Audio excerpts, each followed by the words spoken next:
Bonjour tout le monde. Aujourd'hui, on va vous présenter un problème de biologie moléculaire résolu grâce au réseau de neurones profonds. On va commencer par une brève mise en contexte. C'est quoi le génome?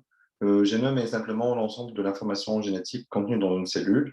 C'est un code constitué de quatre lettres, ATCG dans le cas de l'ADN, et c'est l'agencement de ces quatre lettres-là tout au long du brin d'ADN qui va donner l'information génétique.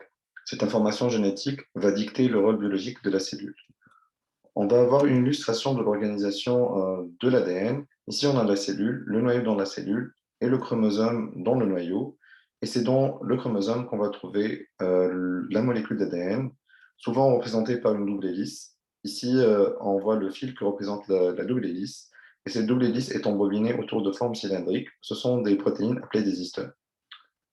En effet, cette configuration permet d'empacter une information longue de 2 mètres dans un espace de moins du millimètre. Puis ce sont juste les régions ouvertes de la chromatine qui expriment des protéines et des enzymes parce qu'elles sont accessibles au déclencheur. D'où l'intérêt de les caractériser. Puis on va voir en fait que souvent c'est une sous-expression ou une surexpression de protéines qui peut causer des pathologies. Mais avant ça, j'ai voulu vous présenter la technique attaque sec. C'est une technique permettant justement de caractériser ces régions ouvertes de la chromatine. Maintenant, un exemple d'application clinique. Ici, on a 3 médicaments, le cyclosporin, le lénaludomide, puis le ruxolitinib. Ce sont 3 médicaments administrés dans le cas de maladies immunitaires, mais chacun de ces médicaments a une stratégie, puis va cibler une protéine différente. Ici, on voit le signal issu de l'attaque sec appliqué sur sur les cellules sanguines d'un patient. Puis on constate des pics importants dans le premier cas, puis l'absence de pics dans les deux autres. En effet, ceci suggère que le site IL2 qui donne la protéine NFAT est ouvert, est très ouvert même, donnant probablement une surexpression de NFAT. Comme le cyclosporin est un inhibiteur de NFAT, on pourrait suggérer que cette molécule est le meilleur candidat thérapeutique à administrer. Ceci ouvre grande la porte à la médecine personnalisée de demain. Maintenant, c'est quoi le problème? Qu'est-ce que notre réseau de neurones va résoudre? Simplement, ce signal peut être bruité ou indétectable, puis notre réseau de neurones va essayer donc, de produire un signal propre, puis de prédire un signal propre. Donc, il va recevoir un signal bruité pour avoir un signal propre en sortie. L'outil s'appelle AttackWorks. Il a été conjointement développé par l'Université Harvard et la société NVIDIA. Il a fait sujet d'une publication en mars 2021 dans Nature. Les auteurs sont Avantika Lal et Zachary Chang. Explorons maintenant l'architecture du réseau de neurones. C'est une architecture ResNet.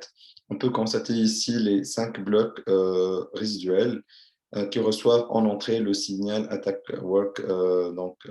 sec bruité, puis la prédiction du signal propre. On a 2 autres blocs résiduels ici, puis une autre prédiction appelée prédiction des pics percolés, mais pour simplifier les explications, on va se limiter à la première prédiction. Explorons maintenant l'architecture des blocs. Donc, chaque bloc a 3 couches de convolution, puis on applique 15 filtres. Chaque filtre a une taille de 51 par 51. Il s'ensuit des fonctions d'activation réélues, sauf pour la dernière couche où on va utiliser des sigmoïdes pour avoir un classement binaire du signal. Il est intéressant de noter qu'on n'a pas de batch norme, puis qu'on utilise des sauts de connexion pour éviter le phénomène du vanishing gradient.